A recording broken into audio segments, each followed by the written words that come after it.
जय हिंद दोस्तों। आप सभी का एक बार फिर से स्वागत है आपके अपने परिवार शाक्या जी जीके क्लासेस में। तो जैसा कि आप सभी को पता है कि बज चुके हैं 7:30 और इस समय हम बहुत ही शानदार आरपीएफ कांस्टेबल और एसएससी जीडी को टारगेट करते हुए मैथ की क्लास देखते हैं जो आपके एग्जाम में क्वेश्चंस पूछे जाते हैं उसी के अकॉर्डिंग। ठीक है, तो सभी क्वेश्चन टीसीएस के अकॉर्डिंग है। आज की क्लास के अंदर मैंने आरपीएफ एसआई के क्वेश्चंस भी इंक्लूड किए हैं जो आपके लिए बहुत ही इंपॉर्टेंट है।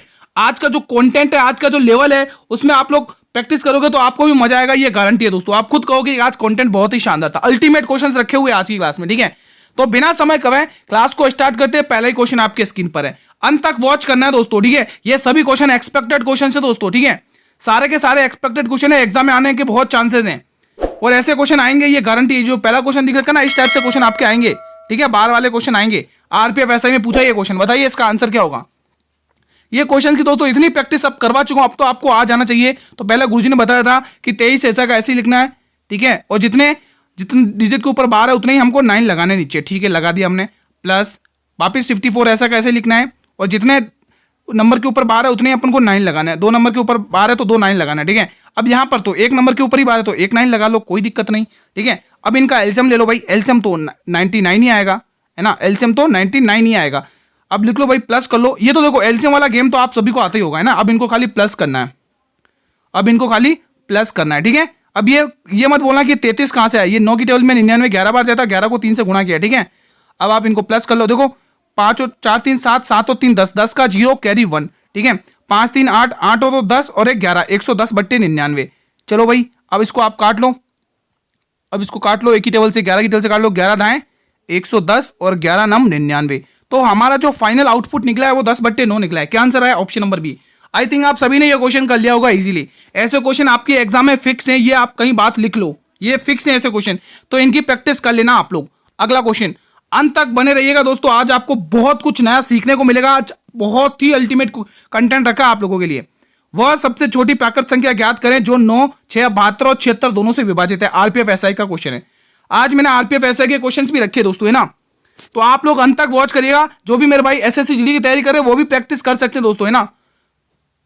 दोस्तों आपको कहा है कि वो ऐसी संख्या ज्ञात करिए जो 9, 6, 72 और 76 इन दोनों से विभाजित हो जाए। इन दोनों से विभाजित हो जाए। गुरुजी हमें 9 का नियम पता है। 9 का भाजकता का नियम क्या कहता है कि गुरुजी अंकों का योग 9 से होना चाहिए। देखो इसको करके देखो, ये 5 और 3 8 और 1 9, ये हो सकता है। 7 और 2 9, 9 10 11 12 13, ये नहीं होगा। ये वाला देख लो, 8 और 1 9, 3 और 3 6, ये भी नहीं होगा। 8 और 1 9, 3 और 3 6, ये हो सकता है। लेकिन उसने क्या कहा, सबसे छोटी निकालनी। चलो भाई, अब हमारे ऑप्शन ए और बी और ए और डी में कॉम्पिटिशन होगा। ठीक है, ए और डी में कॉम्पिटिशन होगा। 6 और 3 9 8 17 18 और 5 और 3 8 9 17 18, ये भी हो रहा है। ठीक है, अब आप इन दोनों में कॉम्पिटिशन कर लो कि अब इन दोनों में कॉम्पिटिशन है किस किस में, 13 और 59 में और 13 और 68 में। अब इसमें से हमने 9 का नियम चेक कर लिया। अब 6 के नियम चेक कर लो। 6 दूनी 12 1, 6 दूनी 12 1 हो जाएगा। यहाँ पर 6 दूनी 12 3, ये वाला नहीं होगा। आंसर आएगा 1368, ये वाला आएगा। ये 6 से भाग जा नहीं रहा क्योंकि हमको 6 से भी तो चेक करना है। देखो इसको काट के देखो, 6 की टेबल से 6 दूनी 12, 6 दूनी 12 3, ये 29 आ गया, 6 से जाएगा ही, तो ये नहीं होगा। ऑप्शन नंबर डी होगा दोस्तों। कोई दिक्कत हो तो बोल देना कमेंट करके। ठीक है, आपको डाउट लेकर नहीं जाना, डाउट यहीं पर छोड़ के जाना है। ठीक है, डेली मैं कहता हूँ आप लोगों को। ठीक है, स्टार्टिंग के 1-2 क्वेश्चन अभी आपके वार्म अप के लिए। ठीक है, शानदार कंटेंट है, आप लोग रिवीजन करते रहिएगा। देख सकते हैं आरपीएफ एसआई में पूछा गया क्वेश्चन है, लघुत्तम समापवर्तक गुरुजी निकालना है। और हमें पता है गुरुजी इस 24 के अंदर क्या छुपा हुआ है, 4 गुणा 6 छुपा हुआ है। 4 गुणा 6 छुपा हुआ है। हमें 4 का नियम पता है गुरुजी। 4 का नियम क्या क्या आता है कि आखिरी के 2 अंक 4 से विभाजित होने चाहिए। ये तो 4 से विभाजित ही नहीं हो रहा, तो ये आंसर कैसे हो सकता है। ये भी नहीं हो रहा गुरुजी 4 से विभाजित, ये भी नहीं हो रहा।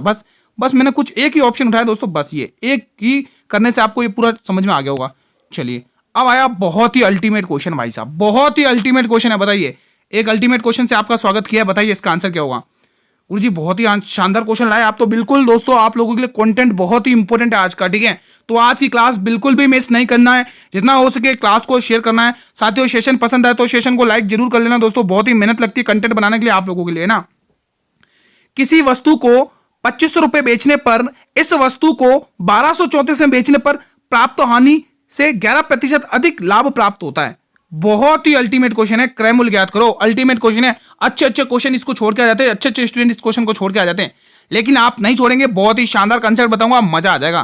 भाई आपको यहाँ पे सीपी लिखना है। क्या लिखना है मेरे वीरों? सीपी लिखना है। ठीक है, सीपी लिखना है। अब देखिए दोस्तों, उसने क्या कहा है कि 1234 पे बेचने से प्राप्त हानि, यानी 1234 में बेचेंगे तो आपको हानि प्राप्त होगी। यहां पर आपको क्या शो करना भाई, यहां पर आपको हानि हो रही है, हानि हो रही है, ठीक है। अब आगे देखो उसने क्या कहा है कि किसी वस्तु को 2500 बेचने पर इस वस्तु को 1234 में बेचने पर प्राप्त तो हानि 11% लाभ अधिक है, यानी इधर आपको क्या हो रहा है, लाभ हो रहा है। इधर कितने का लाभ हो रहा है, 2500 रुपए का। क्वेश्चंस की फीलिंग्स को समझना भाई क्या कह रहा है, ठीक है। अब देखो आप सभी को पता है 11% लाभ अधिक है, यानी 11% की जो फ्रैक्शन वैल्यू होती है गुरुजी वो क्या होती है, 11/100 होती है, 11/100 होती है, 11/100 होती है। अब समझना क्वेश्चन को, ठीक है। उसने कहा है कि 100 रुपए पर अगर आपके हानि हो रही है, 100 रुपए पर अगर आपकी हानि हो रही है तो 11 रुपए का क्या हो रहा है, लाभ हो रहा है, प्लस का है ना, तो यहां पर 111 का लाभ हो रहा है। कोई दिक्कत हो तो बोलो, ये लाभ है आपका, 111 का लाभ हो रहा है भाई। लाभ ही तो प्लस में होगा ना, क्रय मूल्य में 11 प्लस करेंगे तभी तो लाभ होगा। अब यहां पर इसका अंतर कितने का आ रहा है, इनका अंतर यहां पर कितने का आ रहा है दोस्तों, अंतर की बात करो, अंतर यहां पे 211 का रहा है। गुरुजी 211 कैसे आ गया, 211 ऐसे आया, देखो वो वहां पर -100 था, ठीक है, और ये यहां पर +111 था। मैंने बोला इसका अंतर निकालो, तो आप कैसे निकालोगे, 100 अंतर का साइन लगा दो और प्लस का 111, ठीक है। अब देखो प्लस माइनस माइनस हो गया और माइनस माइनस प्लस हो गया, तो माइनस का 211, कोई दिक्कत नहीं। चलिए अब इसको सॉल्व करते।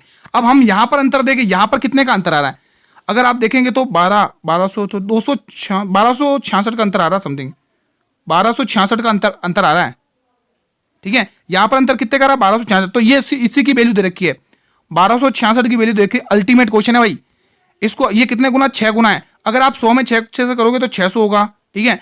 अब आपको पूछा तो क्रय मूल्य ज्ञात करना है, तो 1234 में से ये तो आपके लाभ हो गया, आप इसको जोड़ोगे तभी तो टोटल क्रय मूल्य पता चलेगा ना, कि आप 600 घटा तो नहीं दोगे और घाटे में चले जाओगे, तो इसमें जोड़ना है आप लोगों को, है ना। तो जब आप 1234 में आप 600 जोड़ोगे तो 12 से 18, 1834 is the right answer, 1834 is the right answer. किस ऑप्शन में, ऑप्शन नंबर ए में। अल्टीमेट क्वेश्चन था भाई, मजा आ गया, आत्मा प्रसन्न हो गई भाई, बहुत ही शानदार क्वेश्चन था, ठीक है। कुछ नहीं किया दोस्तों, एक को बेचने पर लाभ हो रहा है, दूसरे को बेचने पर हानि हो रही है, ठीक है। हमने 11% की फ्रैक्शन वैल्यू रखी, 100% की हानि दिखाई और 11% का लाभ दिखाया, ठीक है। इन दोनों का अंतर लिया तो कितना है, 211 है, और इन दोनों का अंतर लिया कितना लिया, 1266, ये अंतर इसके बराबर है और मैंने सॉल्व कर दिया ऐसे करके, ठीक है। चलिए जहां समझ में नहीं आया तुरंत कमेंट करना, थोड़ा सा कर्सर पीछे करना और इजीली समझ में आ जाएगा। क्रय मूल्य पर लाभ का कितना प्रतिशत विक्रय मूल्य के लाभ के 20% के बराबर है। अल्टीमेट क्वेश्चन है, एनटीपीसी में पूछा था, अल्टीमेट क्वेश्चन है भाई। है छोटा लेकिन घाव बड़ा करेगा दोस्तों, है ना। दिखने में लागत छोटा लेकिन करे घाव बहुत बड़ा, है ना, तो ध्यान रखना, हल्के में मत लेना ऐसे क्वेश्चन। छोटी सी गलती, आपकी छोटी सी गलती ये क्वेश्चन गलत करवा सकती है। अगर आपने इस क्वेश्चन की फीलिंग्स को नहीं समझा, इस क्वेश्चन की भावनाओं को नहीं समझा, फिर ये आपकी भावनाओं को समझ लेगा, है ना। तो देखो उसने क्या करा है, जो आपको लाभ हो रहा है ना 20% का, वो विक्रय मूल्य के ऊपर है। यही तो खेल है, यही तो खेल है गुरुजी, यही तो खेल है। 20% की फ्रैक्शन वैल्यू क्या होती है गुरुजी, हमें पता है कि गुरुजी 20% की फ्रैक्शन आपने बताया था 1/5 होती है, बिल्कुल सही बात है। उसने क्या किया, आपको जो लाभ हो रहा है वो विक्रय मूल्य पर होता है गुरुजी, ये तो विक्रय मूल्य। और ऐसे क्वेश्चन तो आप कितनी बार प्रैक्टिस करा चुके हो, ऐसे क्वेश्चन की तो आप कितनी बार प्रैक्टिस करा चुके। ये 1 रुपया आपका प्रॉफिट है, कोई दिक्कत नहीं, दिक्कत है गुरुजी। आपने 3 चीजें बताई थी, हमें भी अभी भी याद है, सीपी बताया था आपने और एसपी बताया था और आपने प्रॉफिट बताया था। आपने बताया था कि गुरुजी 4-5 रुपए एसपी है और 1 रुपए का प्रॉफिट है। ये फॉर्मूला कितनी बार बताया कि कॉस्ट प्राइस कैसे निकालना है, जो मेरे भी डेली रेगुलर क्लास अटेंड करते हैं उन्हें पता है। इसमें से 1 घटाएंगे तभी तो लाभ हो रहा है गुरुजी, 1 रुपए का लाभ हो रहा है 4 के ऊपर, और 1/4 का मतलब गुरुजी 25% होता है। भले करके देख लो, 1/4 का मतलब 25%, कितना होता है मेरे वीरों, 25%। कौन सा ऑप्शन है भाई, ऑप्शन नंबर सी। अगर कोई डाउट हो तो तुरंत कमेंट बॉक्स में बताइए, कोई डाउट नहीं। अगला क्वेश्चन देखते हैं, रेलवे के कुछ इंपोर्टेंट क्वेश्चंस भी देखेंगे और आरपीएफ एसआई में पूछे गए वो क्वेश्चंस भी देखेंगे। अल्टीमेट क्वेश्चन है ये भी। 8 वर्ष पहले ए और बी की आयु का अनुपात 5 और 4 था, उनकी वर्तमान आयु का अनुपात 6 और 5 है। अब से 7 वर्ष के बाद ए और बी की आयु का योग कितना होगा, फ्यूचर की बात कर रहा है भाई साहब, बहुत ही अल्टीमेट क्वेश्चन है भाई। चलिए मान लेते हैं यहां पर प्रेजेंट एज उनकी देख लेते हैं। 8 वर्ष पहले, देखो यहां से ये प्रेजेंट एज होती है, ठीक है। उसने बोला 8 वर्ष पहले, यानी 8 माइनस करोगे क्योंकि 8 वर्ष पहले ए और बी की आयु का अनुपात बता रहा है। ए और बी की आयु का अनुपात कितना बता रहा है वो, तो भाई आप देख सकते हैं कितना अनुपात है यहां पर, 5 और 4 का अनुपात बताया। कितना बताया मेरे वीरों, यहां पर गुरुजी उसने कहा है 5 और 4 का अनुपात है गुरुजी, 5 और 4 का है, ठीक है। ये आपके पास्ट की और ये आपके प्रेजेंट की, वर्तमान की। अब उसने कहा कि उनकी वर्तमान आयु का अनुपात तो 6 और 5 है, तो गुरुजी बिल्कुल 6 और 5। आपने गुरुजी ये भी बताया था आयु के केस में भले कुछ भी हो जाए अंतर बिल्कुल सेम होता है। मैंने क्या कहा, अभी आप जैसे 5 वर्ष छोटे हो तो भले कितने भी बड़े हो जाए मेरे से, मैं कितना भी बड़ा हो जाऊं आपसे, आप मेरे से हमेशा 5 वर्ष छोटे ही रहेंगे, समझ में आया। आयु का अंतर कभी नहीं बदलेगा। तो भाई आयु का अंतर गुरुजी आपने कहा कभी नहीं बदला, बिल्कुल सही है। यहां पर आयु का अंतर कितने का आ रहा है गुरुजी, यहां पर आयु का अंतर गुरुजी 1 आ रहा है, यहां पर आयु का अंतर कितना आ रहा है गुरुजी, यहां का आयु का अंतर 1 आ रहा, बात बन गई, बात बन गई, अंतर बराबर है, कोई दिक्कत नहीं। 4 से 5 1 वर्ष बढ़ रहा है, कितना 1 साल बढ़ रहा है, लेकिन वो कह रहा है 8 वर्ष, तो 1 का मान 8 है, 1 का मान 8 है, तो 6 का मान कितना होगा और 5 का मान कितना होगा। तो आप देख सकते हैं वर्तमान आयु निकल गई 8 छंग 48, ये गुरुजी 48 आ गया, ठीक है, और 8 पंच 40, ये गुरुजी 40 आ गया। अब उसने क्या किया, ए और बी की, अच्छा 7 साल के बाद ए और बी की आयु याद कर दिया, इसमें भी 7 साल प्लस कर लो और इसमें भी 7 साल प्लस कर लो। हालांकि मैं इसमें रेशियो में प्लस करके डायरेक्ट भी निकाल सकता, लेकिन पूरा बेसिक से बताऊंगा, पूरा सिंपल से है ना। 47 और यहां पर जोड़ लो कितना हो गया, 2 इसमें 50, 50 और 55, 55। अब इन दोनों को जोड़ लो, आंसर निकाल लो, कितना आ रहा है 7 और 5 12 का 2 कैरी 1, 5 और 4 9 और 1 10, 102 आया। भाई साहब मजा आ गया क्वेश्चन में, मजा आ गया भाई साहब, क्वेश्चन में मजा आ गया। Option number D. किसी की कोई दिक्कत हो तो तुरंत कमेंट करिएगा, बिल्कुल आसान तरीका भाई, इसी से सॉल्व करना, मजा आ जाएगा, गर्दा उड़ा के आओगे दोस्तों एग्जाम में ना। क्वेश्चन आपकी स्क्रीन पर है, अल्टीमेट क्वेश्चन है भाई, जैसा कि मैंने कहा था अल्टीमेट क्वेश्चन रखे आज आपके लिए। एक वस्तु का विक्रय मूल्य उसके अंकित मूल्य से 20% कम है।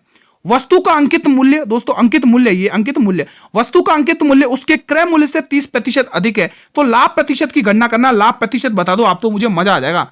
तो गुरुजी हमें सभी को पता है, जब भी अंकित मूल्य का खेल आता है, हम तीन चीज जानते हैं, कौन कौन सी, क्रय मूल्य, विक्रय मूल्य और एमआरपी यानी कि अंकित मूल्य, हम 3 चीज जानते हैं, ठीक है।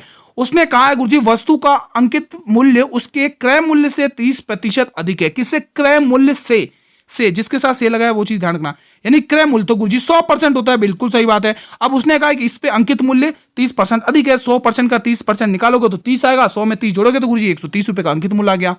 ये बात तो गुरुजी परफेक्ट है, यहां तक तो हमें बिल्कुल समझ में आ गया, ओके रिपोर्ट है। आगे बढ़ते हैं, एक वस्तु का विक्रय मूल्य उसके अंकित मूल्य से 20% कम है। अब गुरुजी उसने नई बात डाल दी, उसने क्या क्या कि जो विक्रय मूल्य है वो अंकित मूल्य से 20% कम है। गुरुजी अगर अंकित मूल्य 130% है ना, तो मैं अगर इसका गुरुजी 20% निकालूंगा, गुरुजी 20% निकालूंगा तो कितना हो रहा है, 13 दूनी 26, यानी कि 26 रुपए कम है, तब आगे आएगा आपका सेलिंग प्राइस। तो गुरुजी मैं अगर 130 में से 26 घटा दूंगा तो गुरुजी जो मेरे पास आंसर आएगा 104, ये तो मेरा सेलिंग प्राइस आ गया, 104 रुपए का मेरा सेलिंग प्राइस आ गया। वो कह रहा लाभ प्रतिशत बता दो, हम कह रहे गुरुजी सी ऑप्शन को टिक करके आगे बढ़ते हैं। बिल्कुल यहाँ पे 4% का लाभ दिख रहा है, साफ साफ दिख रहा है। अगर आप 4% का 100 पे लाभ निकालोगे 4% ही आएगा, है ना, भले करके देख लो, ठीक है। तो ऑप्शन नंबर सी। यहां तक कोई दिक्कत हो तो बताइए दोस्तों, बहुत ही अल्टीमेट क्वेश्चन था भाई, मजा आ गया। चलिए अगला क्वेश्चन, अंत तक बने रहिएगा, बहुत ही अल्टीमेट क्वेश्चंस रखे आज की क्लास में, बहुत ही शानदार रिवीजन रहेगा आपका। यदि कोई धनराशि साधारण ब्याज की दर पर 20 सालों में स्वयं की 5 गुनी हो जाती है तो ब्याज की दर कितनी होगी। अगर दोस्तों मैं यहाँ पे एक चीज बताता हूं दोस्तों, ध्यान से समझना, अगर मैं बोलूं कोई राशि 4 गुनी हो रही है, 4 गुनी, तो आपको क्या लिखना है, ब्याज कितना मानना, 300 मानना, ध्यान रखना, एक कम मानना हमेशा 100, ठीक है। मैं बोलूं 6 गुनी हो रही है, 6 गुनी, तो आपको क्या मानना है, 500% का ब्याज, 500 रुपए का ब्याज, ठीक है। अगर मैं बोलूं 5 गुना तो आपको क्या मिलना, तो आपको क्या राशि मानी, 400, एक 100 कम करके मानना है। अगर मैं बोलूं 8 गुना तो आपको क्या मानना है, 700 है ना, 8 में से एक कम मानना है, ठीक है। चलिए समझ में आ गया। अब इस क्वेश्चन की धज्जा उड़ा दो। उसने क्या कहा, कोई धनराशि 20 सालों में स्वयं की 5 गुनी बोला है, 5 बोला तो हम 400 लिखेंगे। हमें पता है गुरुजी दर गुणा समय बराबर साधारण ब्याज होता है, दर गुणा समय बराबर साधारण ब्याज होता है। उसने आपको क्या दिया है, 20 वर्ष दिया, यानी टाइम दिया गुरुजी, उसने हमें टाइम दे दिया 20 साल का, ठीक है। उसने बोला गुरुजी 5 गुना, तो अभी जस्ट मैंने बताया 5 गुना को आपको क्या लिखना है, 400 रुपए, कितना, 400 रुपए, तो यहाँ 400 रुपए लिख गया। अब गुरुजी हमें पता है ये गुणा में इधर आके भाग में आएगा तो 0 से 0 और यहाँ पे आ गया 20 साल, तो कितने साल लगेंगे, कितनी परसेंट दर है, 20%। कोई डाउट, अगर कोई डाउट हो तो तुरंत कमेंट करेगा। अगला क्वेश्चन, मजा आ गया भाई, क्या मैथ इतनी भी इजी है, बिल्कुल आप जब पढ़ोगे तो आप सब इजी लगेगा। आप अपने दिमाग में पिक्चर बिठा लेते हो कि गुरुजी वो सब्जेक्ट बहुत हार्ड है, ये कैसे करेंगे। हमारे दिमाग में अगर वो पिक्चर बन गई ना तो वो हमेशा हमें चीज हार्ड ही लगेगी। और जिस दिन हमने ये सोच लिया अरे यार बहुत इजी है, कर लेंगे, कोई दिक्कत नहीं, हो जाएगा, उस दिन आपको इजी लग जाएगा। मतलब आप उसकी प्रैक्टिस करने लग जाओगे, आप उस चीज में, उस वातावरण में अपने आप को ढाल लोगे। समझ में आया ना मेरी बात को। तो आप जब प्रैक्टिस करोगे तभी मैथ आपको आएगी। वह सबसे छोटी प्राकृतिक संख्या ज्ञात करें जो 16, 88, 12 और 22 से विभाजित है। आरपीएफ एसआई के द्वारा पूछा गया। ऐसे क्वेश्चंस बहुत पूछे गए। एक वो क्वेश्चन और पूछा गया कि ये कोई नंबर है, ये पूरी तरह इसमें क्या जोड़ा जाए कि 11 से पूरी तरह विभाजित हो जाए। ये क्वेश्चन बहुत पूछा गया हर शिफ्ट में, तो आप उन क्वेश्चंस की भी प्रैक्टिस करते रहिएगा। हालांकि मैं प्रैक्टिस करवा दूंगा। तो बताइए इसका आंसर क्या होगा। हमें तो बस गुरुजी इतना पता है, यहां पर 22 दिख रहा है हमें, तो 22 में गुरुजी 11 और 2 छुपा हुआ है ना, 11 और 2 का नियम गुरुजी ये कहता है इकाई अंक 0, 2, 4, 6, 8 से कटना चाहिए, है ना, इवन नंबर होना चाहिए। तो ये तो कभी किसी भी कीमत से 2 से कटेगा नहीं, ये भी किसी भी में से 2 से कटेगा नहीं। अब बचे गुरुजी 2 ऑप्शन। अब 2 ऑप्शन को हम 11 के रूल से उड़ाएंगे। अभी तो हमने 2 ऑप्शन 2 के रूल से उड़ा दिए, अब 2 ऑप्शन 11 के रूल से। 11 का रूल क्या कहता है कि अंकों का अंक मतलब ऐड करने पर दोनों तरफ 0 आना चाहिए, तो वो कट जाएगा, या फिर उसी का कोई मतलब वो नंबर आ जाए ना। तो देखो 5 और 8 और 5 13 होता है, 13 में से 2 घटाओ 11, ये हो सकता है, ये होगा आंसर। ये वाला देख लो, 7 और 4 11, 7 घटाओगे 4 आएगा, ये तो होगा ही नहीं। ऑप्शन नंबर यही बनेगा, ये पूरी तरह से 11 से विभाजित है। देख लो 11 चौके 44, कितना बचेगा 6 और 2 8, 11 8 88, ये पूरा विभाजित है। यहाँ पर option number A will be the right answer. अगर दोस्तों आपको ये कंटेंट पसंद आ रहा है, ये मेहनत हमारी पसंद आ रही है, तो मेरे सभी वीर क्लास को लाइक कर देंगे।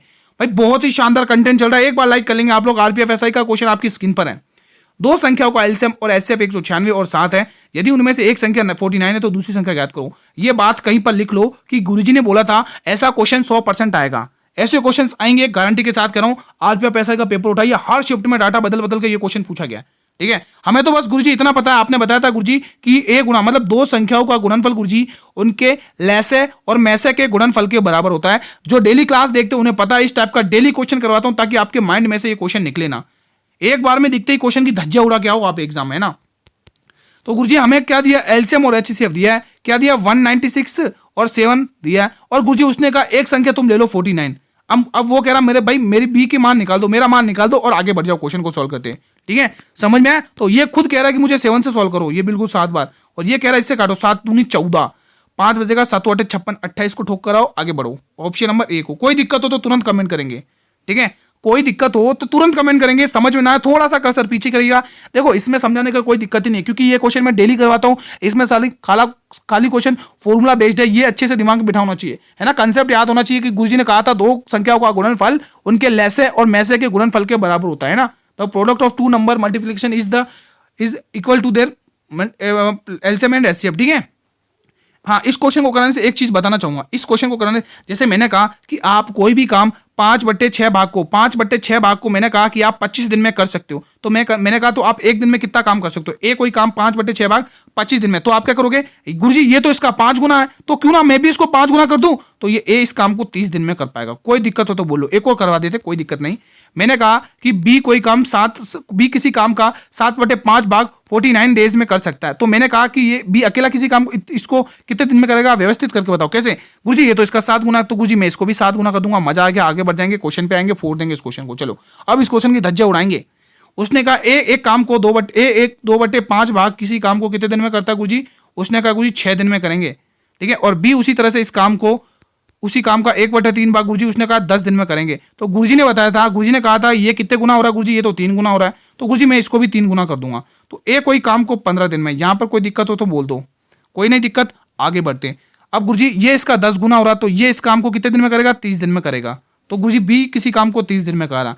आपने गुरुजी ये भी बताया था कि एलसीएम वो संख्या लेनी है, टोटल वर्क वो लेना है जो वो इन दोनों नंबर को विभाजित कर सके, है ना। आप एलसीएम कुछ भी ले सकते हो, लेकिन दोनों को विभाजित करना चाहिए। ठीक है, ये इसकी क्षमता गुरुजी 2 आ रही है, इसकी क्षमता गुरुजी 1 आ रही है। उसने कहा ए और बी दोनों मिल जाएंगे तो उस काम को 10 दिन में निपटा देंगे। साफ साफ आंसर दिख रहा है। टोटल काम तो गुरुजी 30 है, और दोनों की क्षमताएं मिला दो, 2 और 1 कितना हो गया, 3 हो गया। तो गुरुजी वो पूरे काम को 10 दिन में निपटा के आगे बढ़ेंगे, 10 दिन में निपटा के आगे बढ़ेंगे। कोई दिक्कत हो तो कमेंट बॉक्स में बताइए, कोई दिक्कत हो तो कमेंट बॉक्स में बताइएगा दोस्तों। ठीक है, ये कंसेप्ट सारे नोट करते रहिएगा एक एक। आरपीएफ एनटीपीसी बहुत ही अल्टीमेट क्वेश्चन है भाई साहब, मजा आ जाएगा भाई, आत्मा खुश हो जाएंगी इस क्वेश्चन को देख के। एक आदमी एक निश्चित राशि में घोड़े को खरीदा है, उसने 8% की हानि पर, ध्यान रखना, हानि पर खरीद के बेचा है, मतलब एक घोड़े को खरीदा और उसको 8% की हानि पर बेच दिया। ठीक है, आगे बढ़ते हैं। यदि उसे 1800 रुपए अधिक प्राप्त होते हैं तो उसे 14.5% का लाभ प्राप्त होता है। ठीक है, तो घोड़े का क्रय मूल्य ज्ञात करिए। अल्टीमेट क्वेश्चन है, इस टाइप का क्वेश्चन एक मैं करवा चुका हूं, इस टाइप का क्वेश्चन अभी मैंने करवाया था। तो गुरुजी ने कहा था कि गुरुजी हमारे पास सीपी है। ठीक है, सीपी, ये पूरी पिक्चर, ये पूरा पिलर किसका, सीपी का है। उसने कहा गुरुजी 8% की हानि हो रही है। अब वो कह रहा है गुरुजी 14% का, 14.5% का प्रॉफिट हो रहा है, 14.5% का प्रॉफिट हो रहा है। अब मैंने बोला कि इनका अंतर कितना है, इनका अंतर कितना है गुरुजी, इनका अंतर अगर देखें तो देखो अंतर वाला अभी मैंने बताया था कैसे अंतर निकालना है। 14, 6, 20, 22, 22.5 का अंतर है। कितने का अंतर है, 22.5 का अंतर है, 22.5% का अंतर है, 22.5% का अंतर है। लेकिन वो कह रहा है भाई 1800 रुपए का अंतर है, तो इसकी वैल्यू 1800 दे रखी है, इसकी वैल्यू 1800 दे रखी है। ठीक है, अब आपको ये वैल्यू निकाल, देखो पॉइंट हटाओगे तो यहाँ 0 लगेगा, यहाँ 18,000 हो गया। ठीक है, अब आप यहाँ पे सोल्व कर लो। गुरुजी 18,000 यहाँ पर आ गया, ये 18,000 और नीचे आ गया 225 और हमें क्रय मूल्य पूछा है और गुरुजी क्रय मूल्य तो 100% होता है, आपने बताया था, बिल्कुल बताया था, बिल्कुल सही है। अब इसको काट लो, 25 की टेबल से काट लेंगे। अब 25 में 225 होता है, 25 सत्ते 175 होता है, 5 बचेगा, 25 दूनी 50 होता है और 0 आएगा। कहीं गलती तो नहीं हुई? 25 सत्ते 175 होता है, 5 बचेगा, 25 दूनी 50, ये 25 दूनी 50 आएगा और ये 0 आएगा, कोई दिक्कत नहीं। अब 8 की टेबल से काट लो, 9 की टेबल से काट लो, 9 एकम 9 और 9 8 72 या 80 आ गया। और 80 गुणा 100 कितना होता है गुरुजी? 8000 होता है, ऑप्शन नंबर सी। मजा आ गया, आत्मा खुश हो गई इस क्वेश्चन को देख के। अगला क्वेश्चन आपके स्क्रीन पर है, बहुत ही अल्टीमेट क्वेश्चन है। मैंने कहा था स्टार्टिंग में मजा आएगा। एक बार स्टार्टिंग से 2-3 क्वेश्चन थोड़े वार्म अप के लिए ना। 35 विद्यार्थियों का औसत स्कोर 52 है। यदि प्रत्येक विद्यार्थी के औसत स्कोर में 3 की कमी होती है तो नए औसत में अंकों का योगफल कितना होगा? आरपीएफ एसआई में पूछा गया क्वेश्चन है, बताइए। अल्टीमेट और इजी क्वेश्चन है, आप सभी बच्चे इसको इजीली क्रैक कर जाएंगे, ये मेरी गारंटी है। इस क्वेश्चन को आप लोग इजीली क्रैक कर जाओगे दोस्तों। बताइए इसका आंसर क्या होगा? अल्टीमेट क्वेश्चन है।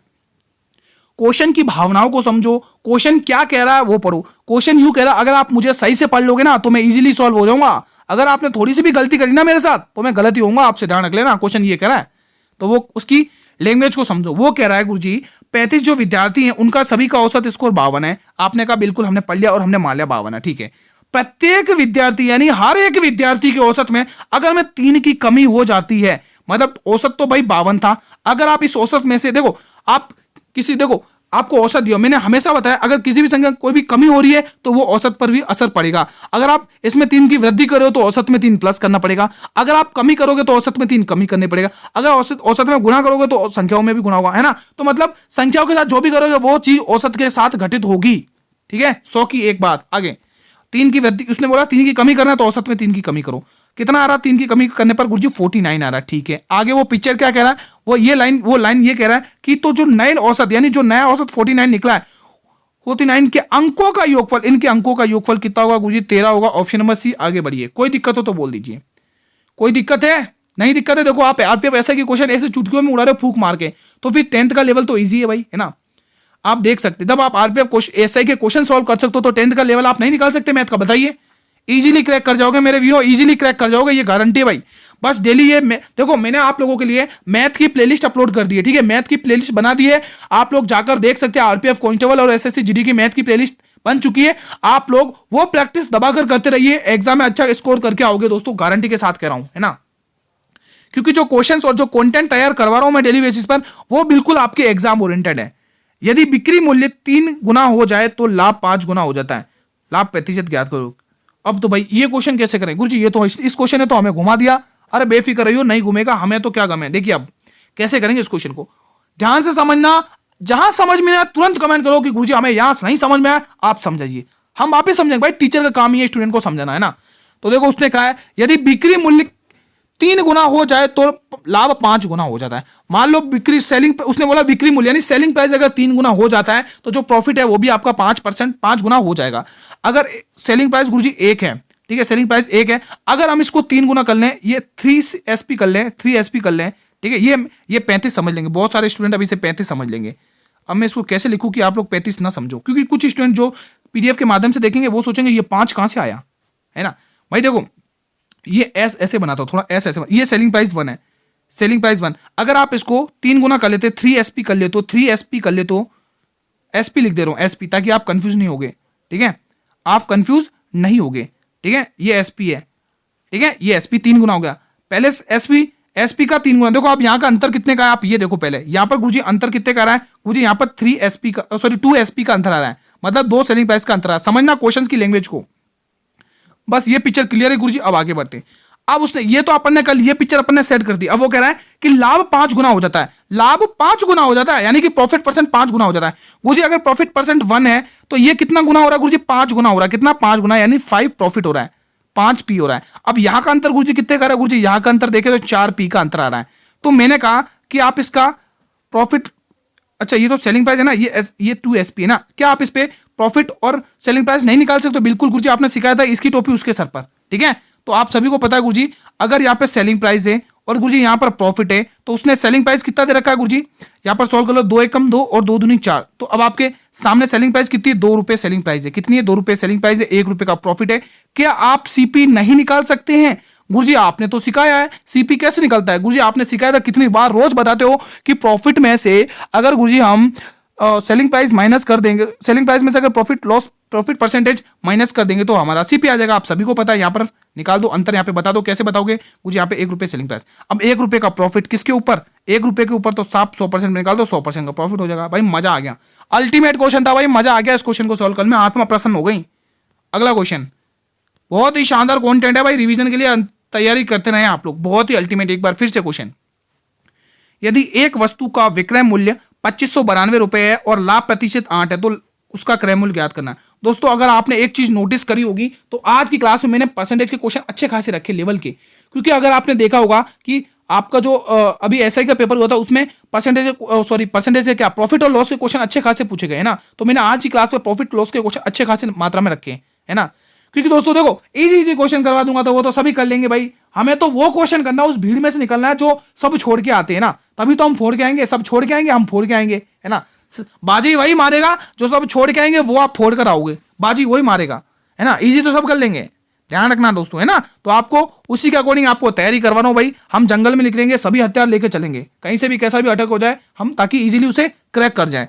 चलिए, उसने कहा है एक वस्तु का विक्रय मूल्य गुरुजी कितना है, 2592 रुपए, ये बात क्लियर है। और उसने कहा गुरुजी 8% का लाभ हो गया, तो क्या आप इस पे क्रय मूल्य नहीं निकाल सकते? बिल्कुल गुरुजी, क्रय मूल्य तो गुरुजी 100% होता है, अगर आप उस पे 8% का लाभ कहोगे तो मैं तो 108% निकाल दूंगा, और मुझे 108% की वैल्यू कितने बेचा मैंने चीज को, 2592 दे रखी है ना भाई। 100 रुपए की चीज थी, आपने उसमें प्रॉफिट ऐड करके उसको बेच दिया, तो बेचने वाली तो कीमत उसने दे रखी है, तो मैं गुरुजी सीधा करूंगा 25% की, ये 2592 रुपए, ये किसकी वैल्यू है, 108% की वैल्यू है, और मुझे गुरुजी 100% क्रय मूल्य का मान पूछा है, बस यही तो करना है। अब आप इसको इजीली क्रैक कर सकते हो, तो 12 की टेबल से काट लें, 12 दूनी 24, 1 बचेगा, 12 1 12 7 12 6 72, ठीक है।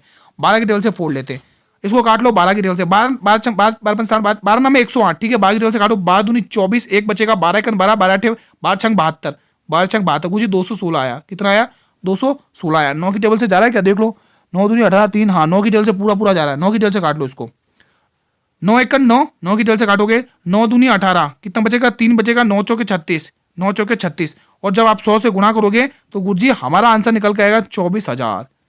24,000 गुरुजी आंसर आ गया। मजा आ गया आज के कंटेंट में भैया, आत्मा प्रसन्न हो गई आज के कंटेंट में, ठीक है साथियों।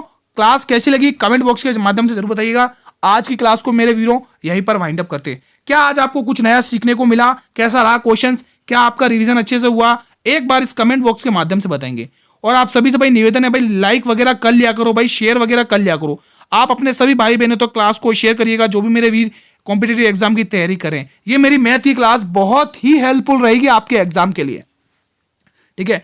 अगर आप मेरे स्टूडेंट्स, अगर आप चैनल पर भी पहली बार विजिट कर रहे हैं तो चैनल को भी सब्सक्राइब कर लेना और बेल नोटिफिकेशन को भी प्रेस कर लेना, ताकि मैं जब भी नई क्लास लेके आऊंगा तो यूट्यूब सबसे पहले नोटिफिकेशन आपको ही भेजेगा दोस्तों, ठीक है। और मैं आपको बता देता हूँ, आपके ही काम की चीज है भाई, सभी स्टूडेंट कमेंट करते हैं कि गुरुजी आपकी क्लास का टाइम क्या रहता है, क्लास टाइम क्या रहता है। हालांकि मैं डेली क्लास में डिस्कस करता हूं, डेली बताता हूं क्लास खत्म होने के बाद कि हमारे क्लास का टाइम क्या होता है, क्योंकि हमारे कुछ नए भाई बहन डेली क्लास से जुड़ते हैं, उन जो नए जुड़ते हैं उन्हें पता नहीं रहता है, ठीक है। तो गुरुजी अब मैं आपको बताता हूं दोस्तों, जो मैथ की क्लास है ना, मैथ की क्लास वो आपके 7:30 बजे निर्धारित समय पर अपलोड हो जाएगी आपके रिविजन के लिए, ठीक है। 7:30 PM डेली, 7:30 PM डेली, ठीक है। 7:30 बजे डेली अपलोड हो जाएगी, आप लोग डेली प्रैक्टिस करेंगे इस वीडियो के माध्यम से, ठीक है। और आपके गुरुजी हमारे जो जीके जीएस का शेड्यूल है वो क्या है, तो जीके जीएस का शेड्यूल दोस्तों 8 बजे डेली लाइव आती है, 8 PM क्लास डेली लाइव आती है, डेली लाइव 8 PM पे लाइव क्लास आती है। हम आपके सामने लाइव क्वेश्चंस को डिस्कस करते हैं, जो भी एग्जाम में बनते हैं क्वेश्चन, ठीक है। और वो सारे क्वेश्चन टीसीएस के द्वारा किसी न किसी एग्जाम में पूछे गए हैं, ठीक है। तो आप लोगों को मैंने टाइम बता दिया, ये टाइम रहता है हमारी क्लास का टाइम, आप लोगों को डेली बेसिस पर जुड़ना है, ठीक है। अब बात कर लेते हैं आपके काम की चीज।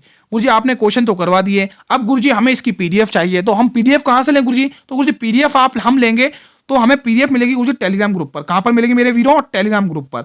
अब आपने टेलीग्राम ग्रुप को अभी तक ज्वाइन नहीं किया मेरे वीरों, तो टेलीग्राम ग्रुप को ज्वाइन करो। हालांकि मैंने इसके वीडियो के डिस्क्रिप्शन में लिंक दे दिया है, चैनल पर जाएंगे तो वहां पर भी टेलीग्राम ग्रुप का लिंक अपलोड है, आप लोग वहां पर जाके देख सकते हैं। और मैंने इसकी प्लेलिस्ट बनाई है साथियों, मैं गारंटी के साथ कह रहा हूं, आप खुद देख लेना, पेपर खत्म होने के बाद बात करना आप लोग मुझसे ना। आप लोग ये मैथ की क्लास जो मैं करवा रहा हूं दोस्तों, डेली बेसिस पे प्रैक्टिस आपकी करवा रहा हूं, वो क्वेश्चंस उसी टाइप से, मैं टाइप बता रहा हूं दोस्तों, टाइप से, डिजिट वगैरह चेंज है उसका कोई भरोसा नहीं, लेकिन वही टाइप से क्वेश्चंस आपको एग्जाम में देखने को मिलेंगे, ये गारंटी है। तो आपको क्या करना है, डेली क्लास अटेंड करनी है 7:30 बजे वाली मैथ की, और डेली दोस्तों ज्यादा क्वेश्चन नहीं तो थोड़े थोड़े क्वेश्चन के माध्यम से आपके अच्छे से प्रैक्टिस करवा दूंगा। आप प्रैक्टिस कर सकते हैं। आप ये पीडीएफ डाउनलोड कर लेना, टेलीग्राम ग्रुप पे जाकर मैं पीडीएफ अपलोड कर दूंगा, वहां से आप लोग रिवीजन कर लेना, एक दो तीन बार क्लास को देख लेना भाई, अच्छे से दिमाग में सेट हो जाएंगे कंसेप्ट, मजा आ जाएगा भाई, एग्जाम में धज्जियां उड़ा कर आओगे मैथ के पेपर की। ठीक है, तो साथियों क्लास को यहीं पर वाइंड अप करेंगे। कल इसी टाइम पर एक और नई धमाकेदार क्लास के सामने एक बार फिर से मैं आपके सामने हाजिर हूंगा 7:30 बजे। तब तक के लिए दोस्तों आप लोग अच्छे से मेहनत करते रहिएगा। ठीक है, तब तक मेरे वीरों, जय हिंद, जय भारत, वंदे मातरम। धन्यवाद दोस्तों।